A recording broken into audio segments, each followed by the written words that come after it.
So I assume you all just watched the John Morris Love Fest. Yeah, we did. Uh, all right. What did Uh, you think? well, you're probably all wondering why am I beating up this really nice 97-year-old grandpa, right? Um, well, I mean the basic purpose of the whole occasion, obviously, it's it's a kind of a celebration of John and his life and his work and the publication of this new book of his pictures that he made, in a month or 2 months in Normandy. So it's not really an evening about the Kappa issue or about Kappa or that. So, um, but that one question was asked by a colleague who actually offered me Stephen. That was Stephen Perloff of the Photo Review. I don't know if you see this. It's a quarterly that comes out of the Philadelphia area. It's been around for a long time, 40 years, something like that. It's a very, very, very well established little magazine. Um, uh, and Stephen actually offered me a ticket to the event because he had gotten a couple of tickets, and I said no because I really feel like I'd be sitting there like a kind of ticking time bomb, and I don't want that. And this isn't an evening about the Kappa thing. It's about it's about John and his life and work. Um, but Stephen said, well, if you had one question to ask, what would you ask? So I actually pretty much phrased the question that Stephen asked. You had a plant. Well, yeah, I had a plant. I had a plant in the audience, but the question is in a sense a simple question to answer, which is Robert Capa's caption notes say he sent you 4 rolls of film, 3 of which were not made at Omaha Beach. Is that true? Right? Um, And as you can see, John just sort of went into autopilot. Now he is 97 years old, right? And having had a father who told the same story the same way from the time it happened until he died at the age of 93, I'm familiar with that syndrome, right? Of people who a story turns into a kind of performance and it's a set piece. So clearly, well, first of all, it seemed to me John might be having either a little problem. He might be a little nervous as a public speaker, but he might also be having a bit of memory problems. But he basically his response was to tell the story that he has told for 70 years, right? With absolutely no variation, almost word for word. So and then there was Bob Pledger's little snarky comment at the end, what does A.D. Coleman know? He wasn't there. So, which is absolutely true. All I'm doing is looking at the evidence, right? Um, but that's true of any historian, basically. No historian, almost by definition, was there. Um, so that, history is made by looking at the evidence that remains, as well as looking at the chronicles that are written or spoken by the people who were there. So I'm pleased that got on the record on this occasion. I guess that's what I would say about it. I was not expecting John to say, I've been wanting to tell the truth about this for 70 years, and by God, this is the moment. Thank God. I knew that. Thank God you asked that question, Stephen, because finally I can get this off my conscience, and and I can, right? I was genuinely not expecting that to happen, and would have been delighted, but entirely surprised, and I would say shocked, if that had happened there. Uh, so it didn't surprise me, but I'm glad it was on the I'm glad it did get put on the record, and I'm even glad that Robert's comment got put on the record, because I suspect that this is going to be brushed off by most people in the field, and especially those who have, in one way or another, like Robert, invested in one way or another in John's story and in the Kappa legend. hmm I'm going to ask you to backtrack a little bit, Yeah. and not summarize the entirety of the Mhm. seven piece essay you Right. did, and Right. also Ross Bauman's. But I would like you to talk a little bit about that whole encounter from beginning to end when he contacted you about his idea, and then what you just kind of thought and how you went from reading it to then writing a very detailed study, which not only gets into the kappa, but also gets into a whole lot of literature and history surrounding it. Okay.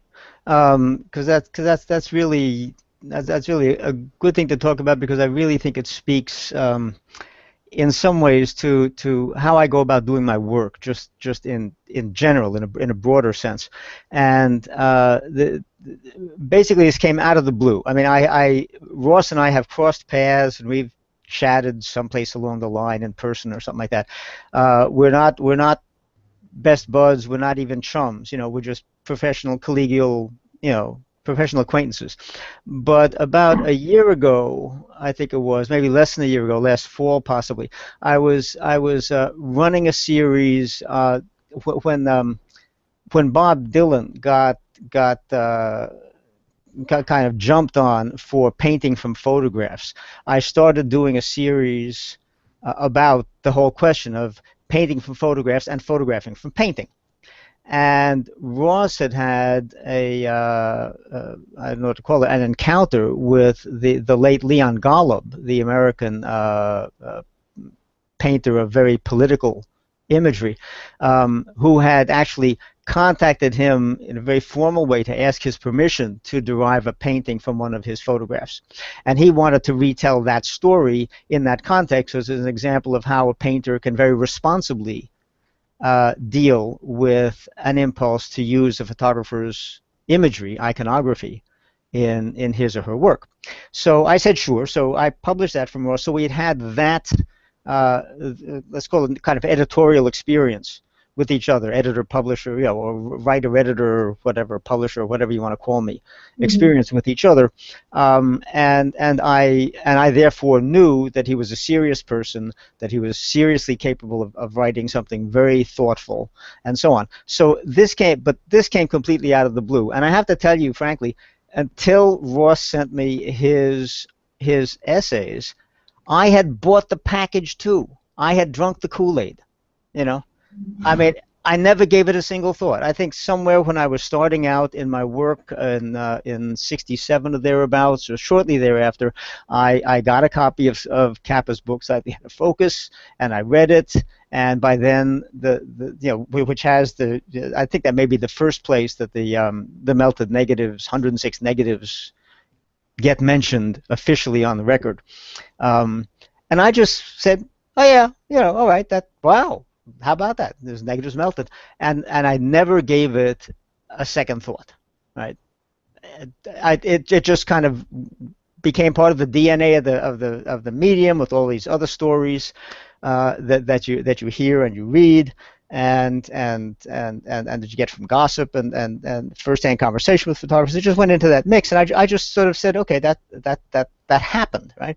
So when Ross sent me this piece, first of all, Ross has serious creds as a working photojournalist. He's covered something like 17 wars, I think it is, and counting, plus all kinds of hazardous situations, with the KKK, the Ku Klux Klan, and other things. He has genuine frontline experience in highly dangerous situations. So he's not an armchair quarterback, right? And he may not have been there at the time, but he has been there. He has been in Robert Kappa's shoes. He may not have been at Omaha Beach, but he has been under fire. He knows what that's like, and he knows what the profession expects of someone who takes on a project like that. So, and it was a very well-reasoned piece. Um, and very thoughtful, well written, because he's a good writer. He's actually working on a book already, not about this, but he's working on a book about stories of his experiences. So I was impressed with it, and this was, I forget, this was 3, 4, 5 days before the 70th anniversary, before June 4th, before the 70th anniversary. But my immediate, I won't want to say impulse, my immediate tendency was to start fact checking. So which I did, because he's making. I mean, if I'm his publisher, I'm publishing some very serious charges. Basically, Ross Bauman is calling John Morris a liar, and he's calling Robert Capa a liar, and he's calling Robert Capa a coward, and he's saying, at least on that occasion, and he's saying a lot of very, very strong things. So I want to make sure that his ass isn't hanging out the window, and I want to make sure that my ass isn't hanging out the window. So I start doing some checking and filling and so forth, and accumulating a whole bunch of material, references, etc. And as I do this, two things happen. First, I start to say to myself, "Oh my God, he's right. Look at this, look at this, look at this." I mean, how did I never ask these questions? You know, have I ever met a photographer who melted his emulsions under any conditions? No. Have I ever read a story about this anywhere else? No. How do we all just accept this idea? Um, so that was a part of it. And second, I began accumulating all of this sort of supporting material for Ross's position, which was becoming my position. And I have two options. Then I can go back. I can go to Ross and say, well, I really think this needs to be a five-part piece, and I think you need to cite this and this and this and this, and put in links to this and this and this and so forth. But basically, I think Ross had said what he had to say, right? Um, so so as once I agreed to publish his piece, I realized, well, if you're really going to do this, Alan, then somebody needs to back this up, because this is really a challenge to somebody to back it up with a much more detailed account. And I could ask Ross to do that, but I really thought that he's basically a photojournalist. That's not his job, right? And I'm a critic, I'm a historian, I'm a researcher. I have all those abilities. Not that Ross doesn't. It's not his métier, but it's my métier. And I thought, well, let me do that. He's put out a challenge for somebody to really dig into this and come up with the evidence. I can do at least a starting version of that. So I wrote one piece, and by God, as often happens, and this is one of the blessings of the web, by the way, is that I published a 25-piece series on the imagery of the 2012 election. Right? Now, there's no publication in the world that would give me that much space. Probably about 50,000 words. It's almost a book-length study, right? And but this is my blog, and if I want to obsess about something at that length, or if I want to go on, 7 pieces as this did, etc., I have the room. I don't have to ask anyone's permission. I've got the room. I don't care if I lose a couple of readers over it. It doesn't matter to me. I'll gain others, I hope, as a result of it. And some of those readers who leave will come back, or they'll just stop reading that stuff, and they'll hang up on it for a couple of weeks, and then they'll check in, and I'll be doing something else. So I wrote one piece, and by God, it spilled over, and then I decided, well, I've got a darkroom, I've got a drying cabinet, I've got a space heater. Let me crank it up and see what happens. So that turns into a piece, and then actually a really nice guy who I mentioned, a photographer who I don't know at all, named Mike Dukas, started sending me very, very detailed challenges, in a sense, or at least was really, really pushing me to consider the outside possibility that emulsion melt happened, right? Mm-hmm. And basically, I think because he didn't want to see me get whomped upside the head by anybody, say, because I was saying basically how I didn't buy this story. So he was sending me all kinds of stuff, but part of what he actually basically freeze-framed much of the Time video from late March of this year, and made still photographs of Capa's caption notes that he had sent to John Morris with the film that they made at Omaha Beach. And if you look at the video, they're there.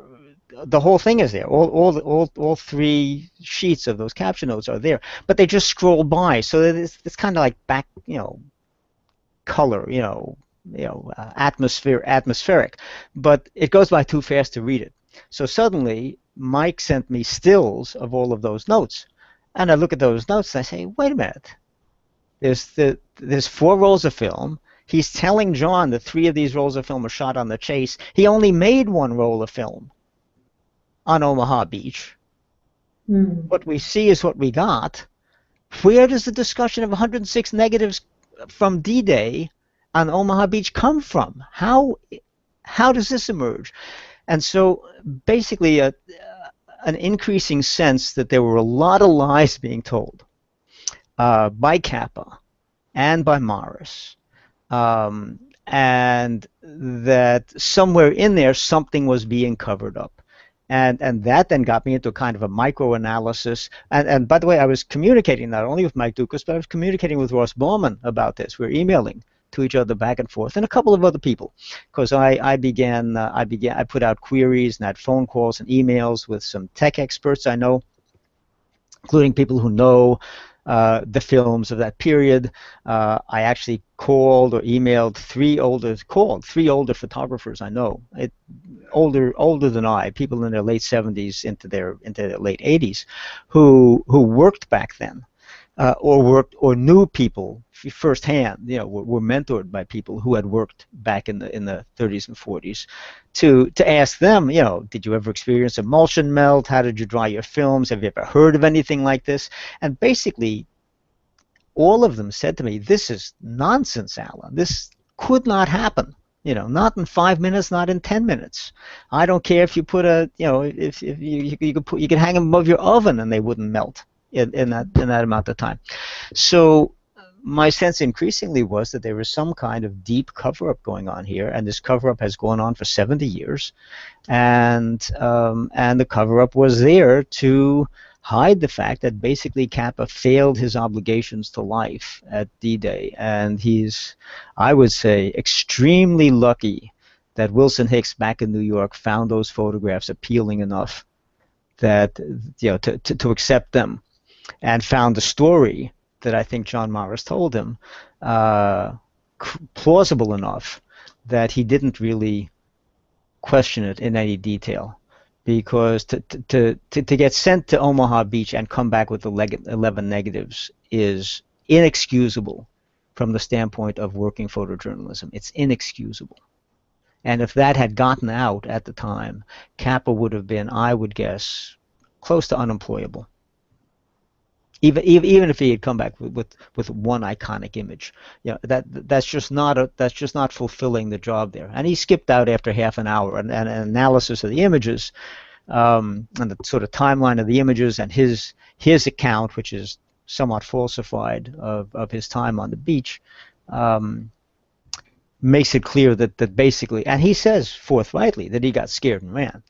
So, and I have to say, and I said this a couple of times in the post, on a human level, you wouldn't even have gotten me close to it unless somebody forced me there. So I can't fault him for having a panic attack, but from a professional standpoint, that's unprofessional behavior for a war correspondent and a photojournalist, number one, and number two, the subsequent lying about it is very disturbing, but because it's created a kind of myth around him, a kind of heroic myth around him that I think it's useful to challenge.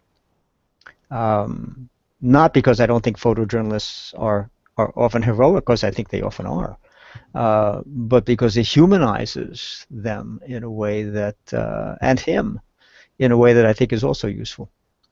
So that's a kind of a nutshell version of how I got into it, and then I've got a few little leftover bits and pieces, but I'm sort of waiting to see how the powers that be in the Kappa industry respond to all this before I publish anything else, and to see if anybody, and it's perfectly possible that no one will say anything. Mm-hmm. Right?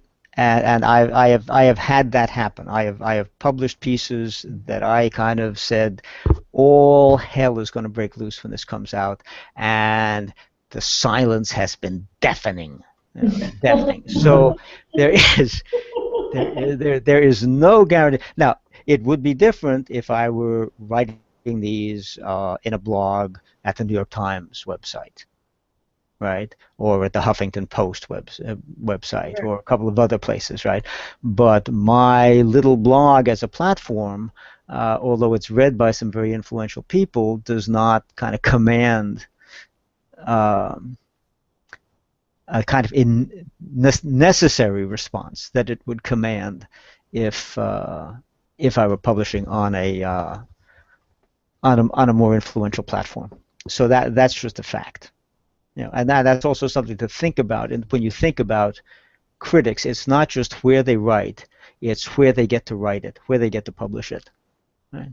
Uh, my piece on the directorial mode, which I think we talked about, a couple of weeks ago, would not have had nearly the influence that it has had if it had been published in Camera 35 magazine or Popular Photography or some other publications.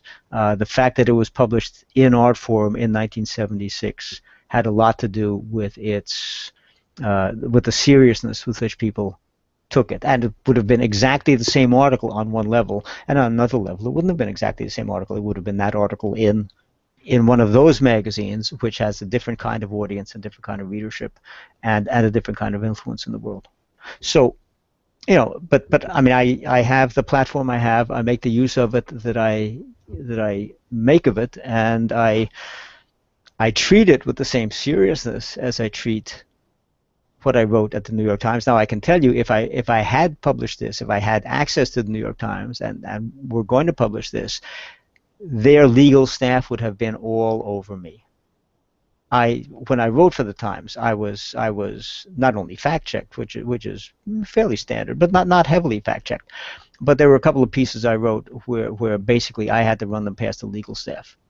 And so in this one, where some very serious charges are being leveled, there would have been fact checking. There would have been not necessarily better than my fact checking, but there would have been external fact checkers working on it, and the legal staff would have been looking at it and maybe saying you've got to tone this down, you got to tone that down, you can't say that without absolute proof, et cetera, et cetera, et cetera. I don't think I put myself or let Ross put himself in any kind of legal jeopardy over this, but we are leveling some very serious charges at some very high-powered people. So wouldn't surprise me if there were some consequences. He says ominously. I'm curious about the. You don't do this sort of thing.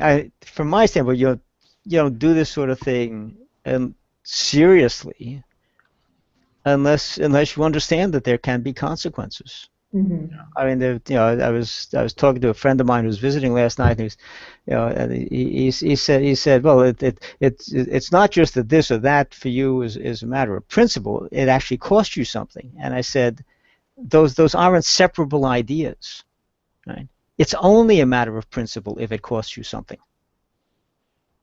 If it doesn't cost you something, it's just an attitude. Yes, what? I'm curious that you have been getting a little bit of kind of real-time response in your comments section, and have you been hearing from people beyond that as well? Specifically when you search out people to help you with your research? Most of it has been, most of it's what I call backstage stuff has been instigated by me. The only really substantial thing that wasn't was this guy Mike Dukas, who kind of weighed in out of the blue backstage. And a couple of other people sent me, one person sent me a connection to, is actually a retired engineer from Kodak who specializes in emulsions, who decided he had something to say but insisted on remaining anonymous.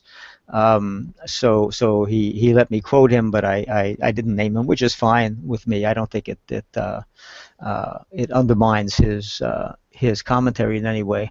I actually put in a call and an email to Henry Wilhelm. I don't know if you know Henry Wilhelm and Wilhelm Imaging Research, but Henry is the world's foremost expert on film preservation, film damage, durability of film and papers, et cetera, et cetera.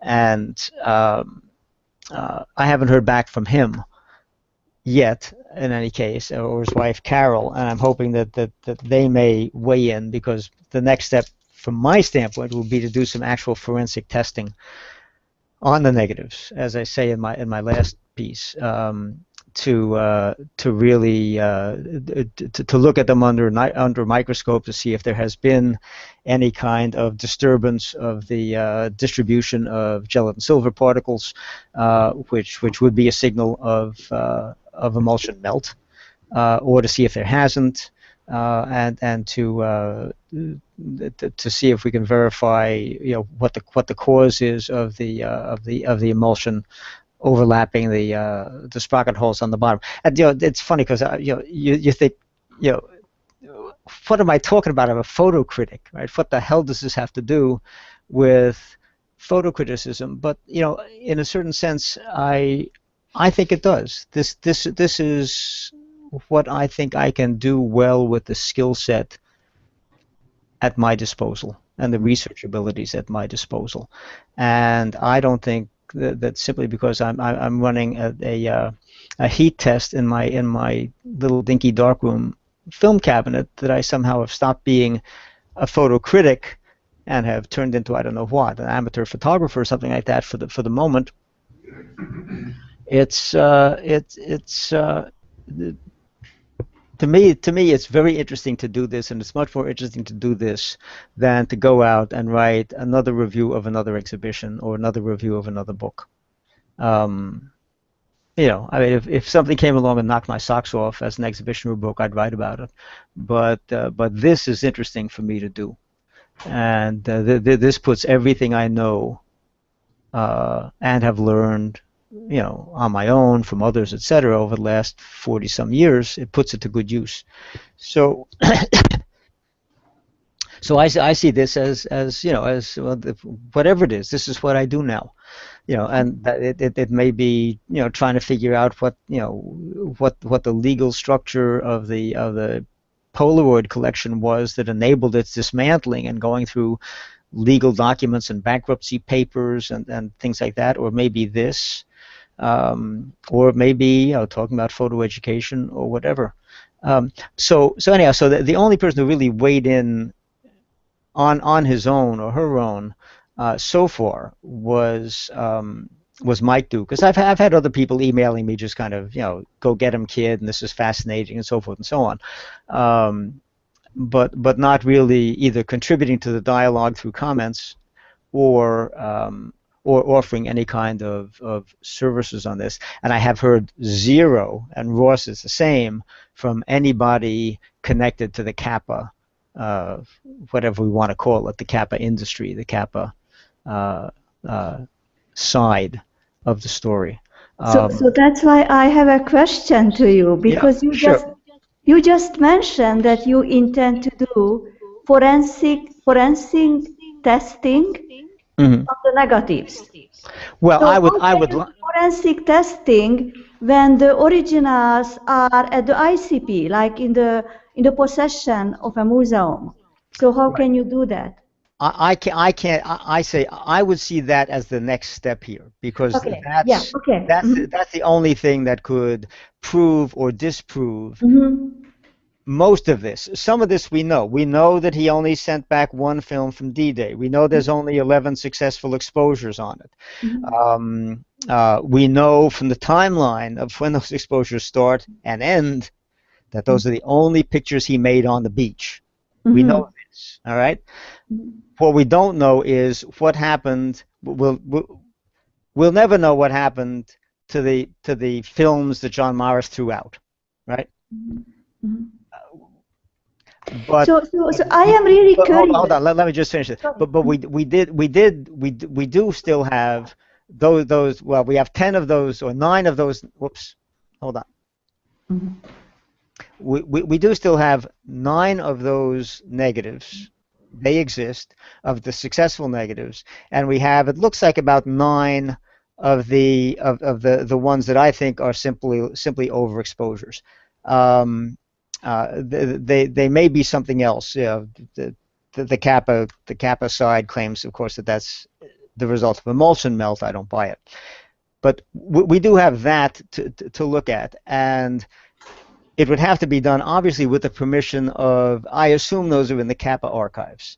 I assume they're not at Magnum. I assume they're not at Life magazine. I assume they're in the Kappa archives, and I assume that any kind of testing. But I'm not talking about invasive testing. I'm talking about just looking at them under a microscope, basically, and possibly taking a tiny little bit of emulsion from from some non-image area and having it examined for if it's possible evidence of melt. So, but on the other hand, I have put a challenge on the table to them, right? So can you advise? I've created a plausible. I think Ross and I've created a plausible alternate explanation of what happened to those negatives, and they will either turn a blind eye to that and go on with the story, or with the story they've been telling, John Morris has been telling for all these years, or they will decide that this does need to be checked, and they or we will be proved. One of us will be proved right, and one of us will be proved wrong. So the reason I ask, because I am very interested in research and evidence-based writing or evidence-based criticism. Okay. And if I'm an emerging writer, right? So my question is how someone goes about, to have kind of creating access, or do I have to have first a certain kind of stature as a writer to establish myself in order to have kind of taken seriously or have access? If I want to do more detailed research, I would like to have access to archives, for example. So can you advise us how we should establish ourselves as writers if we are really rigorous about doing research-based writing?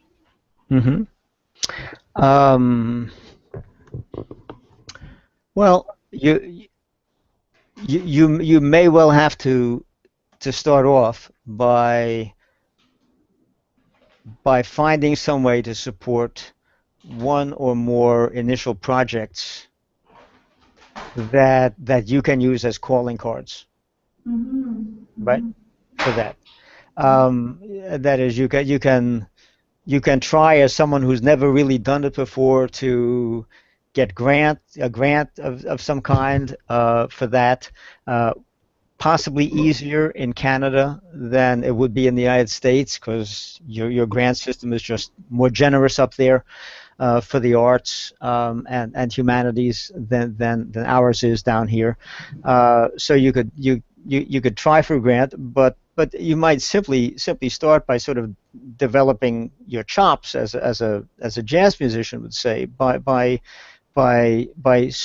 biting off a couple of chunks of research that you can undertake without having to go through the grant system, because I think too often people rely on the grant system for support and construct projects that are designed to please the grant system, rather than simply identifying something they really want to do and just saying, well, I'm going to do this, and if I can find some money for it, that's great, or if someone comes along to support it and gets interested from their end, that's great, but I'm gonna do this. And I also think, frankly, that it will encourage people later on to support you if they see that you're going to do what you're going to do come hell or high water, right? So maybe pick something small scale and doable that will not require a great deal of funding, but just your energy, your input, your intelligence. And start by working on that to sort of build up a portfolio to show people what you can do, which doesn't mean don't in your head construct more extensive projects that would involve some kind of support, etc. But start by working with what you can afford to subsidize, number one, and then number two, with material that you have access to without having to jump through hoops. Because the more credibility you're able to bring to a situation as a researcher, and credibility will certainly include some publications of some of your efforts. The more credibility you can bring to a situation, the more likelihood someone is to say yes.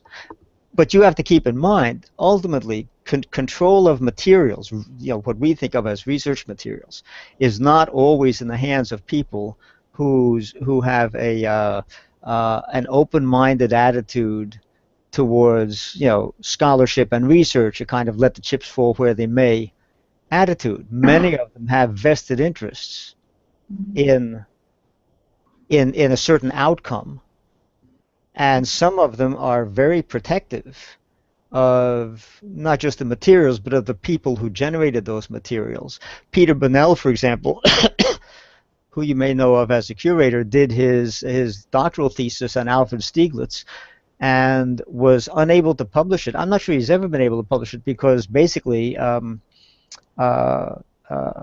Georgia O'Keeffe, for some reason, took a dislike to him and would not allow him to publish his material. So he could write the dissertation.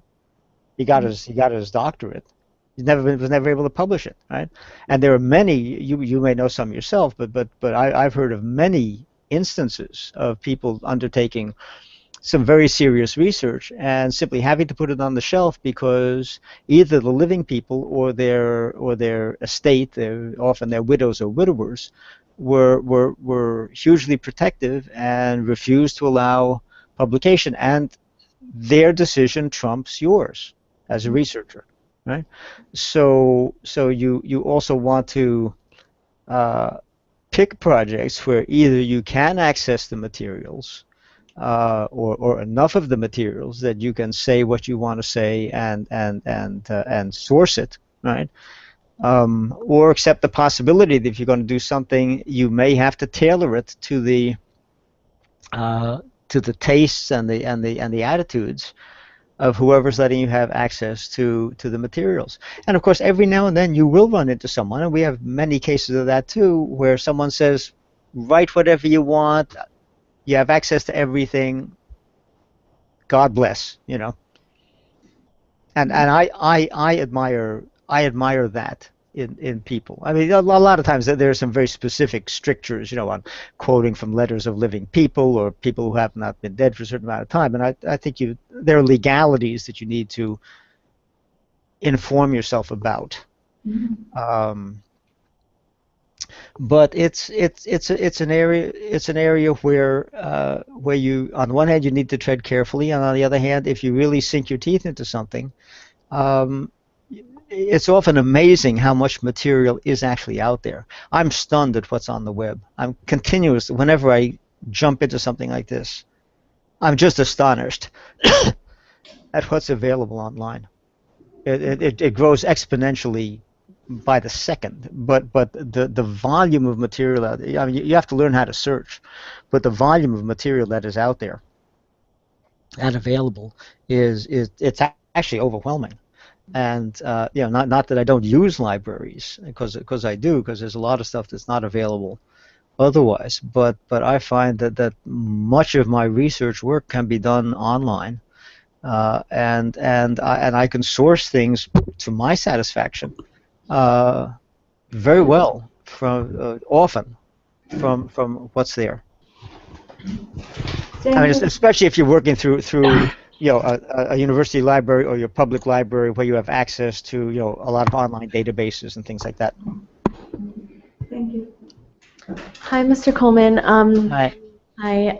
I was just wondering, as a critic, it's kind of a general question, but when do you know when to speak out about something and when to shy away from like a sensitive subject matter, or when it's right or ethical, or like where do you kind of find your level of comfort is?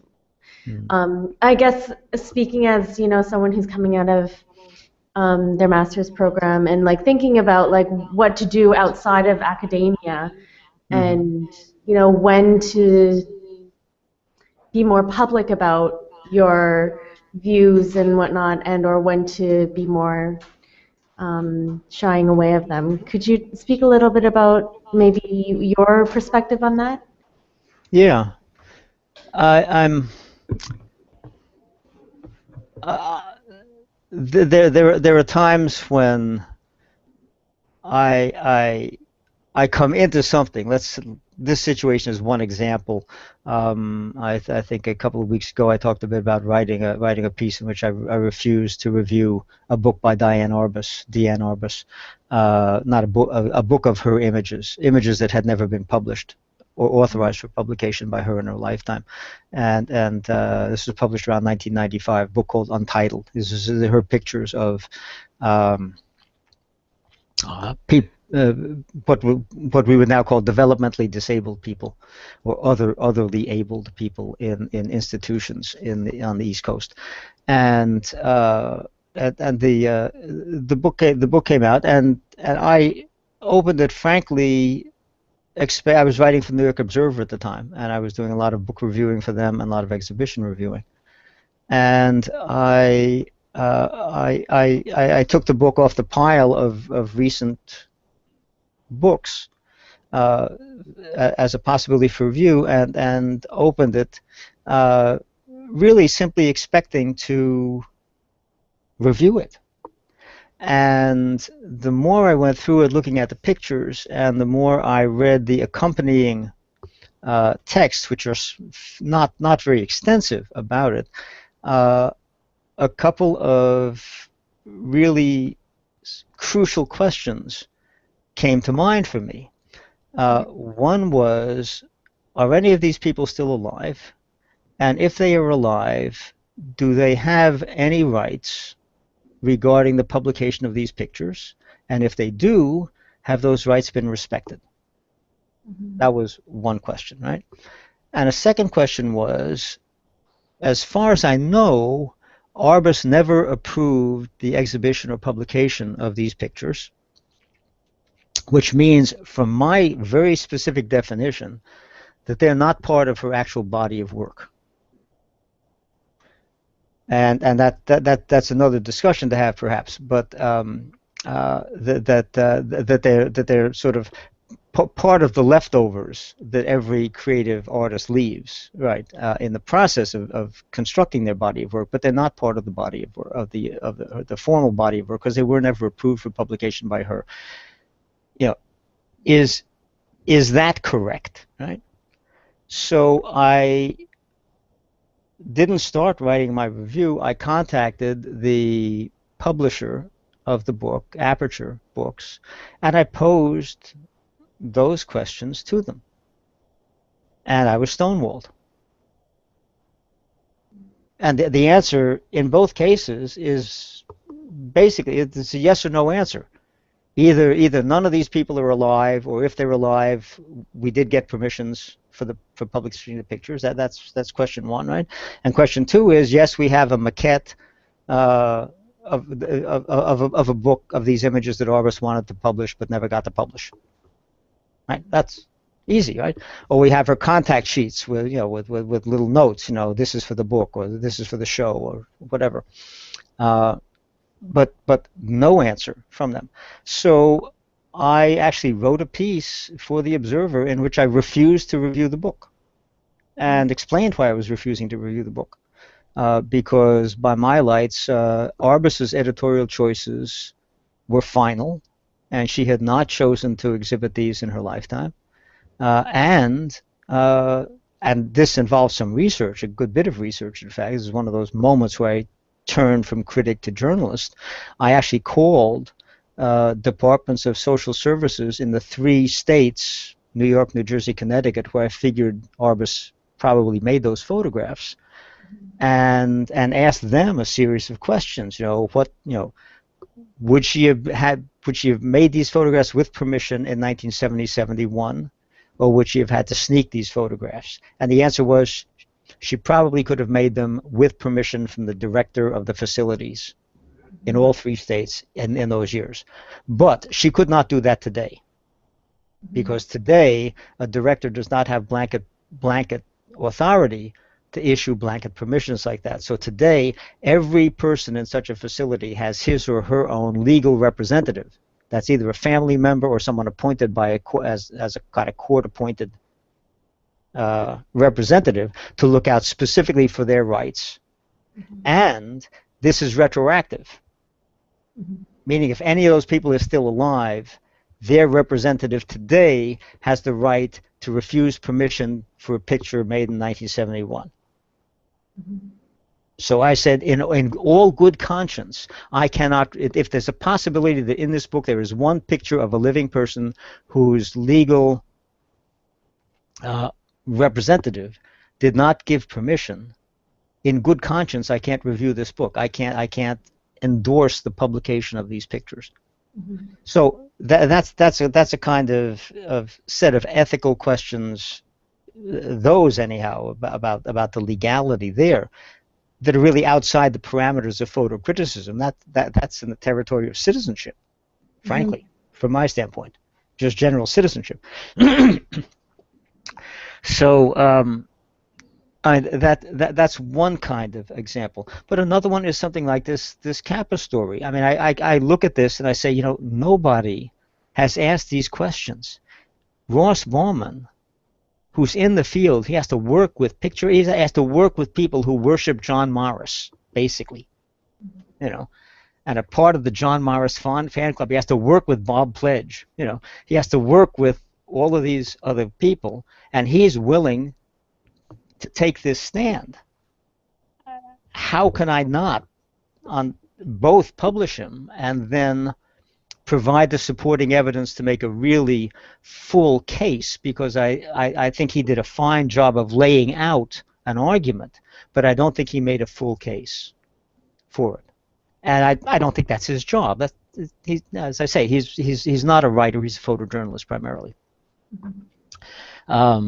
But I know how to make a full case for this, so I'm going to make the full case for that. That's my responsibility here, and partly because no one else is saying this, and that's another thing that really I want you to think about in relation to your question. Is anyone else going to say this? Because a lot of times I find myself in a situation where nobody has ever said this. Why has nobody ever raised this question?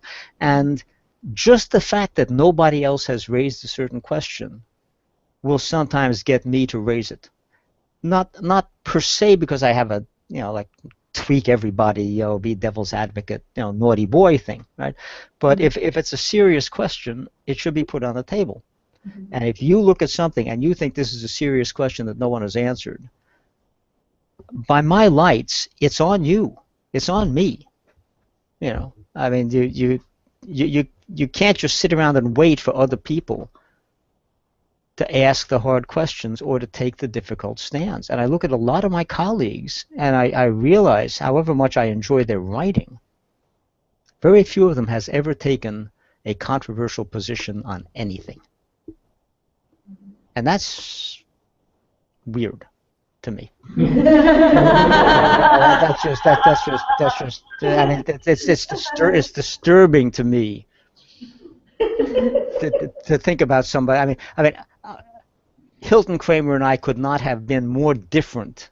You know, like oil and water. You know, but the fact of the matter is, Hilton Kramer was not afraid to take stands.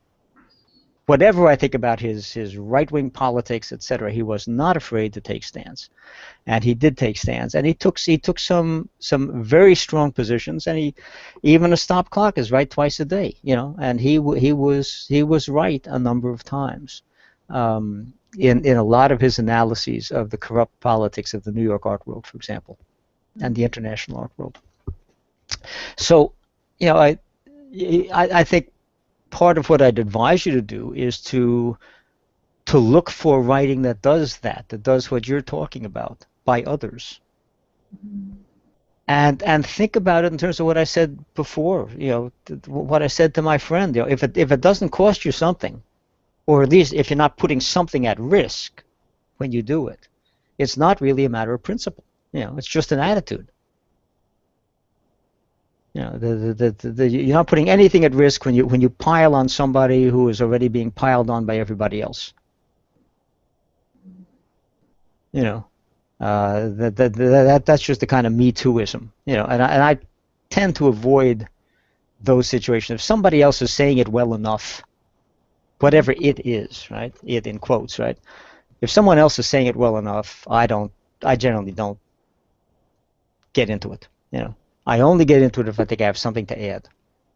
And often, what is to add, and this is my personality, my idiosyncratic self, right? But often, what I have to add is something that no one else is saying.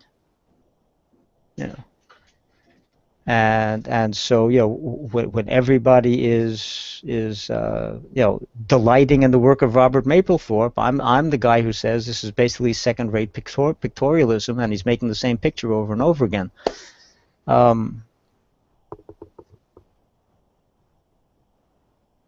So, and I'm not saying that in order to be different. Right. I'm saying that because that's my response to looking at the pictures. But if that's my response, the real underlying answer to your question is this: I stopped caring what people think about me a long time ago. I really fundamentally do not give a shit. All right. There are a couple people whose opinions of me matter to me, right? But people in general, what they think of me, people in the photo world, even what they think of me, you can't care. If you want to do this kind of work, you can't care about that. It can't matter, right? My credibility is based on the substance of my writing, right? And to whatever extent that has proved out to people over the years as being cogent or useful or grounded in fact or verifiable or whatever, that's my credibility. It's the only credibility I have, right? I had certain platforms at my disposal at different times that lent me a kind of credibility, right? The Times, the Voice, the New York Observer, and that's useful. Because then you not only have credibility, you have reach, right? And you can have a kind of influence, but credibility that comes out of you and the work that you do. That's the source of it. And once I decide that something needs to be said, I say it. And live with the consequences, which is also something I value about print. Is that something you say 30, 40 years ago can jump up and bite you in the ass today. And that's a good thing. And it's something, I should add, makes me very nervous about the web. Because we talk a lot about how the stuff that you put on the web you got to live with forever and so forth and so on, right? And so don't put up anything that you're not prepared to have come back and haunt you. But the fact of the matter is I've run websites. And I published websites since 1995, and one of the things that disturbs me about the web is that I can go in and change something that I have said in a minute, and in a certain sense unsay it. Now, if somebody's made a screen capture of it, or if they can track it back to the Wayback Machine, which you may know of, or Google, whatever it is called, Google Past or whatever, they may be able to find a version of what I said, but they may not. And the fact of the matter is that if you say it in print, it's there forever, pretty much forever, right? Print is, to me, is more permanent in certain ways than online because it is physically there, and there's no way you can physically go back and change every copy of the New York Times ever published. So if you say something there, or a smaller publication or whatever, it's there, and it's effectively graven in stone. But what you say on the web, there are ways you can take that back. And that's a little bit unnerving to me as someone who grew up with print. And grew up with that kind of literally I come out of a publishing background, so my family was in publishing, so and I was working for newspapers in my college years, college newspapers. So print is in my blood. I don't all that cliche stuff, but it really is a way of thinking about words and the permanence of words, and having to as I sometimes say, be prepared to stand by your words and be prepared to eat them, and I think that's really a kind of a key. And the other is simply have the courage of your convictions. If you really believe it, then why would you not put it out there? How could you not put it out there? I work more as a photographer in studio. Hmm. So I don't know if it's very different from writing, but yeah, it's, yeah, I'm still like processing, but I really appreciate your advice. Good.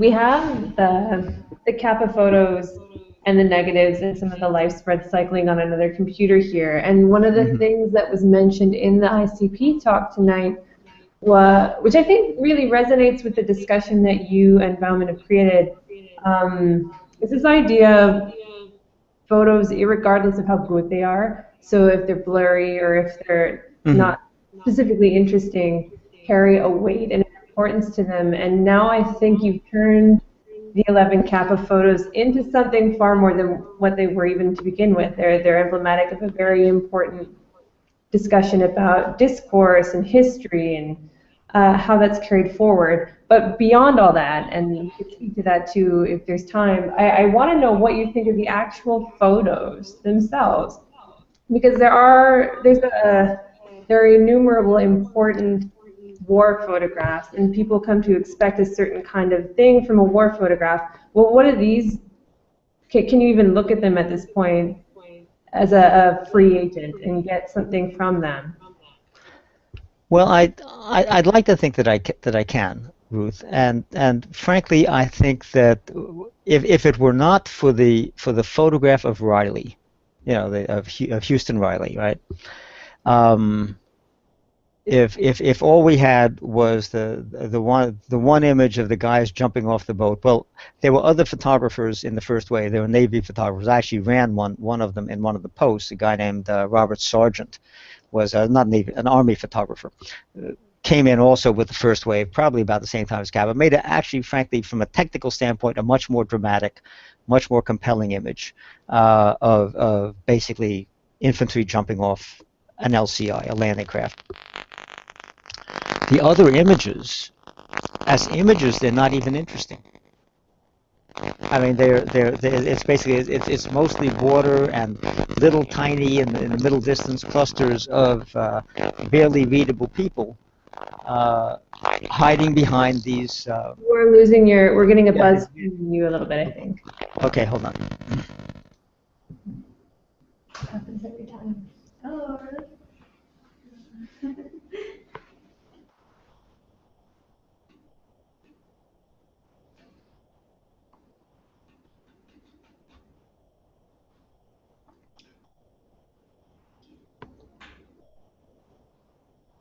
Can't hear you, sorry. Can you hear us? He's working on it.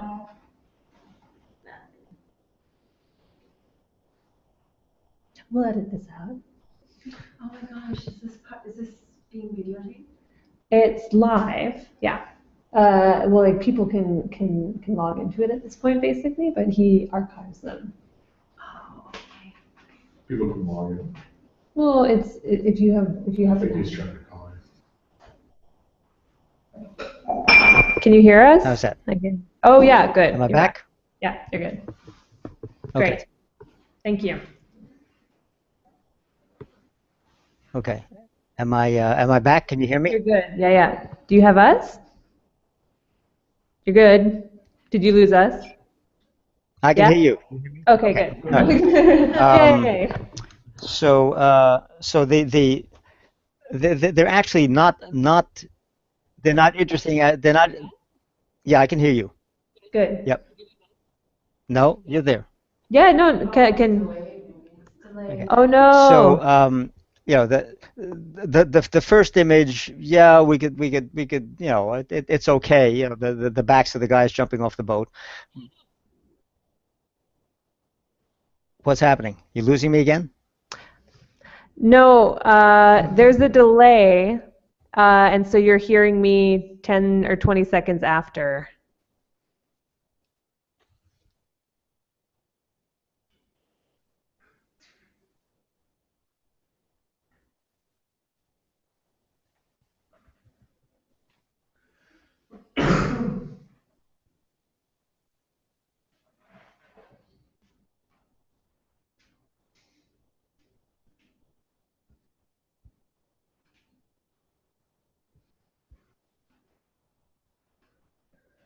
Can you hear me at all? Is that helping? Test, test, test, Test, test, test, 1 2 1 2 test, test. 1 2 1 I 2. can hear you. Yeah. I can hear you. Bye. Good. Yeah, I can hear you fine. Okay. Good. All right. Are we on a delay again, or are we good? Uh, I don't know. How do we know? How do we know? Right. When It I sounds like say you hi, sound okay I to me. don't know. You sound Okay, okay to we're me. fine. We're fine. Okay. So the first image is it's expressionistic. It's a little blurry. It's this and that, right?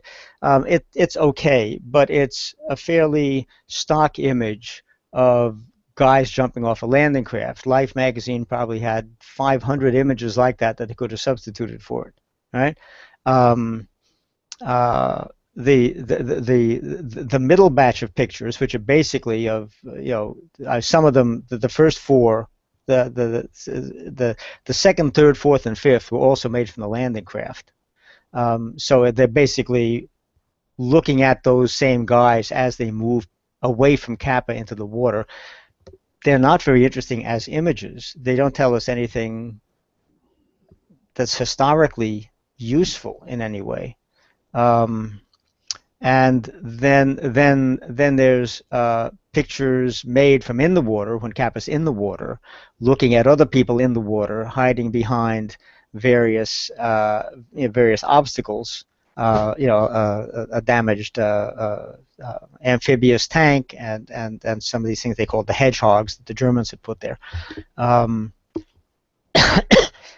Again, as images, they're not very interesting, partly because he's too far away. This is Robert Frank, who said if your pictures aren't good enough, you're not close enough. And I would say in all but two of those photographs, he's not close enough. Then there's a picture of Riley, which is a very lucky shot, right? He got it, and that's part of his talent. But it's the only one that I would say is memorable out of the 11, right? And then there's one after that that is basically a version of the one before that, which is yet another one of those sort of indeterminate groups of men in the middle distance with water in the foreground, and that's it. So were I a picture editor, I would be really, really upset if that's what my top-notch point man star photojournalist went to any battle and came back with. I would just be upset, right? And I have to say, now, I mean, you can't look at photojournalism, I don't think, with the same. They're not fine art photographs, right? They're crafted under a kind of duress and a kind of speed where you don't necessarily get the kind of control and therefore kind of nuance, control over nuance that you can in the studio or in certain other kinds of less pressured and less dangerous situations. So I don't have the same quite expectations of photojournalism, but just looking at this from the standards of photojournalism, this is a bad photojournalistic shoot.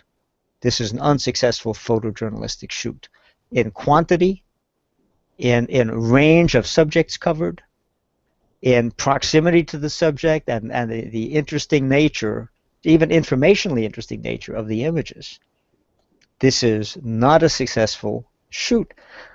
Frankly, in some ways, if you look at what Life magazine published at the time, Gene Smith in the middle of battle, etc., right, under not dissimilar conditions, right, meaning at least in terrible battles in the Pacific, etc., right, came up with image after image after image made on the combat situations that were absolutely gripping, heart-wrenching, terrifying, grim, etc.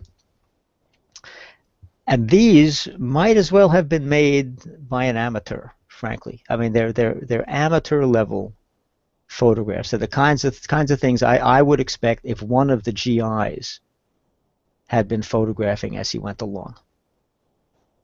So on that level, I think they are not satisfying. They happen to be the only pictures we have by a photojournalist at Omaha Beach, which de facto makes them the best pictures we have. Yeah. As you know, yeah, everybody says they're the best pictures of the invasion. Well, yeah, Kappa was the only guy there working as an aside photojournalist, whose films, any of whose films survived and got through. You know, so yeah, they're the best because they're the only. But they're not the best because they're fantastic. You know, Mm-hmm. and and he did better. They're not up to the quality of his photographs. Mm-hmm. Yeah. So That's what so he I said. so I, I'm as I'm disturbed by all of that and by a kind of heroicizing of them, the Magnificent 11, as if they were like samurai or something, right? Mm-hmm. Um, Yeah. then they're not magnificent by my lights, and if he hadn't made the picture of Riley, I think they would be completely forgettable. I don't think anybody would even be talking about them today. Mm-hmm. I'm excited. I'm excited to see what happens with this conversation, and I hope something happens. I hope that it doesn't just end with that. So I'm looking forward to it. I'm very, very glad that you decided to expand on Bauman's essay. I think that his essay is very powerful, and he Hmm. uses really, really heavy but powerful language. And I think that you give it the space that it needs to breathe. And oh, Yeah, I think part of the value of Ross's piece for me is that it's a photojournalist saying that, because there's a grain of truth in what Robert Pledge says, right? Yeah, what does Coleman know he wasn't there? What do I know about photojournalistic practice, and how, who am I to judge the behavior of a photojournalist in a given situation, or even to say, how photojournalists should behave in situations. But when someone with Ross's history, track record, credentials, etc., comes out and says this, I think that has a weight, at least amongst professionals in that corner of the field, that my saying it would not have. And in a certain way, although I go on at greater length than he does, I think of myself really in this series as backing Ross up as much as I'm staking out a position of my own or of our own with him.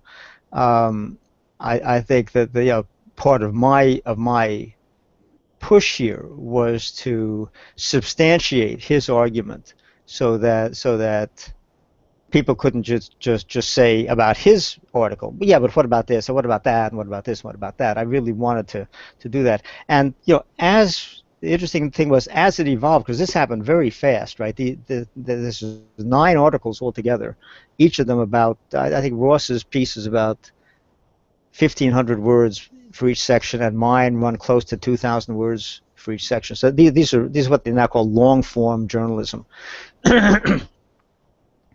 Written and published and researched, right, over a period of, I think, about 2 to 2.5 weeks mm-hmm. altogether, right? So this is really done under pressure, you know. I mean, he's obviously been thinking about this for a while, but I think that it didn't really crystallize for him until late May, when he saw the the Time video, Mm-hmm. and actually saw the contact sheets and saw the damage films, or Mm-hmm. so-called damage films. I don't think this had crystallized for him yet. So it's really, for what is it, less than a month time for this whole series to evolve. So it's done under pressure, and we're getting new information all the time, he and I, because he's looking for stuff as well. And then this guy Mike Duker starts throwing stuff at us. So so I did make minor revisions here and there as I went along, and minor adjustments as I went along, and I learned more about what was really happening. So I think in the initial piece, I credited Kappa with 90 minutes on Omaha Beach, because that seemed to be the timeline, 6:30 to 8. but then we discovered, well, he really didn't go in with the first wave of engineers. He went in with the first wave of infantry, which doesn't go until 7. So he starts at 7, and the pictures only really seem to show a timeline of about half an hour. And by 8 o'clock, he's back on the hospital ship. So he's gone through a landing craft. He's gotten back on a hospital ship. So he's actually not there more than 30 minutes maximum, right? So I did go back and make a few adjustments to some things that I'd said, because we certainly just based some assumptions on loose information that became clearer the more we studied the material. So it's a little different from doing a book where we might have, where we would have accumulated all the material at once and then sat down to analyze it, and then maybe going back to accumulate more, right? We had to kind of do this as we went along. Mm-hmm. But nothing in my opinion fundamentally changed. Mm-hmm. I think the main change for me was realizing I don't care what happened to those first 3 rolls. I don't care if they melted or John Morris tossed them out to save Kappa's reputation, because he only made 1 roll of film at Omaha Beach, and the 11 exposures he made are all he made. So that's all we really should be talking about. The fact that he only made 11 negatives, exposed 11 negatives successfully at Omaha Beach. And we've been talking for 70 years about 106 images that he made there, 95 of which are fictitious. They never existed. How did this happen? How? And this goes, I think, the question that you were asking in a certain way. How shaky is our sense of history that we let something like this slide by for 70 years, based basically on the words of 2 guys, and primarily promulgated by John Morris, because Kappa dies in 54. So we've got 60 years of John Morris telling us this story, and nobody asks. And there have to be people out there. I had never seen. I didn't even know the caption notes existed. Right. I'd never seen them till Mike Dukas. Till I saw them in the film, and I never read them till Mike Dukas sent me still frames of them. Right. But Richard Whalen, his biographer, has to know they existed. Cornell Kappa, his brother, has to know they existed. Other people at Magnum have to know they exist. Cynthia Young, who's now the curator of the Kappa Archives, has to know they exist. And there are people out there who have kept this secret, in my opinion, in order to enhance the Kappa legend, and have kept the fiction of his making 106 negatives going, simply by quoting him. I mean, but by using that number, and you can watch this little, what Norman Mailer calls a factoid. Mm-hmm. Go everywhere. You Google Kappa 106 negatives and see what comes up. Thousands of references to Kappa 106 negatives out there. It's just a given. Kappa melted emulsions. Thousands of references. It's more amazing. history than history at this point. Well, that's why I quoted Napoleon at the end. History is a lie agreed upon, or somebody else said history is what is written by the victors, in a situation. But it raises some real questions for me about the real seriousness with which people who are historians of photography, or who claim themselves as such, the seriousness with which they take the obligations of historianship, which is to do nothing more than I did, to just look at this and say, this doesn't quite make sense. Let me see how this adds up. And it disturbs me that so many people, who I think of as basically good people — I've known most of the people I just mentioned, Richard Whalen and Cornell Kappa and Bob Pledge, and John Morris. I mean, I've crossed paths with all of them. Some of them I've spent time with. They're basically good people. So it's on some levels very disturbing to me how many people have bought into these stories this particular set of stories, but even more broadly, we have other stories, and people who are in the field, other writers, need to be looking at those stories and not just taking them at face value, but asking themselves, could this possibly have happened? You know, how could that be? You know, how could that possibly be? When my father was in his later years, he came back to being a writer, and a lot of the writing he did was he'd been a writer in his young adulthood and came back to it after a career in publishing as a publisher, and a lot of creative writing, a lot of stories, and a lot of thinly veiled memoir, right, or fictionalized versions of his personal history, and there were, and I was his most dutiful reader. We had a difficult relationship, but writing was actually a kind of oddly a clear space for us both, and I would read some story and I would just say to him, this can't have happened. You know, this can't have had. You say this happened to you in 19 whatever it was 39, you know, or 35. You know, that you were working in a liquor store. Well, it was prohibition. You weren't working in a liquor store. You know, whatever you were doing, you weren't working in a liquor store when you were 17 in 1935 or whatever it was, right? And he would say, I can't. I say, no, it's not possible. So either you've confused the dates or you're making it up, one or the other. But I'm just your average reader of this, and I notice the chronological discrepancy. You know, so you know it's and I see with my dad a kind of version of John Morris here, which is that. And this may be true of people who either, because it's in their nature, it was in my dad's nature to be a raconteur. That is what he did. He told stories about his life all the time. Right? Some people do that by nature. I get the feeling that John Morris doesn't do that by nature. It just kind of happened to him. You know, because he did all these things, and people would ask him to talk about them. Right? My father was a compulsive raconteur. You couldn't stop him. I get the feeling you could probably stop John, and he probably listens to other people, which my father had trouble with. Anyhow, the point is that the risk is that once you start narratizing your life and repeating that story, the story gets frozen at the point where you first generate the narrative. Right? Just think about this as a general principle in your own life, right? The story you tell about the terrible thing that happened to you when you were 17, or the wonderful thing that happened to you when you were 17, you started telling when you were 17 years old, right after it happened, right?